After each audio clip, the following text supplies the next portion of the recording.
Traditional मटकी याचा झणझणीत मिसळ पाव बनव. ठीक आहे अम्मा, बनवते तुमच्यासाठी. पाणी टाकून घ्यायचंय, थोडीशी हळदी, थोडंसं मीठ टाकून त्याला 10 ते 15 मिनिटं चांगलं उकळून घ्यायचंय आणि थंड व्हायला साईडला ठेवायचंय. मटकीचं पाणी फेकायचं नाहीये. मग एक तव्यावरती आपण काही सुके मसाले घेतोय, खसखस घेतोय, त्याला चांगलं मिक्सरमध्ये पिसून घ्यायचं आणि त्याला साईडला ठेवायचंय.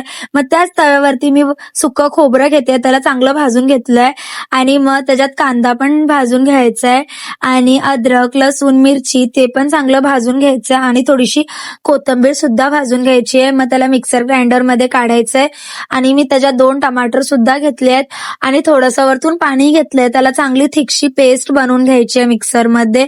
मग आपण एक टोपामध्ये थोडंसं तेल घेतोय, काश्मीरी लाल मिर्च पावडर टाकायची आहे आणि जे मसाला आपण कुटला होता तो त्याच्यात टाकायचा आहे आणि त्याला चांगलं मिक्स करायचंय जोपर्यंत त्याचं तेल नाही सुटत आहे.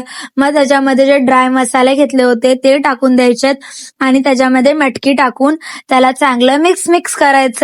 मग जेव्हा ते मिक्स झाल्याच्या नंतर त्याच्यामध्ये जे मटकीचं पाणी होतं ते सुद्धा टाकायचं आणि वरतून मी थोडंसं अजून कोमट पाणी टाकलंय आणि मीठ टाकलंय. त्याला चांगली उकळी फुटल्यावरती त्याच्यावरतून कोथिंबीर टाकून द्या. आपली मिसळ रेडी आहे. मम्माला मी शेव सोबत आणि पाव सोबत सर्व केलं. मम्माला मिसळ पावची रेसिपी खूप आवडली. तुम्हाला कशी वाटली मला कमेंट बॉक्समध्ये पक्का सांगा आणि अशी मिसळ पाव तुम्ही पण घरी ट्राय करा. चला आजसाठी एवढंच. बाय.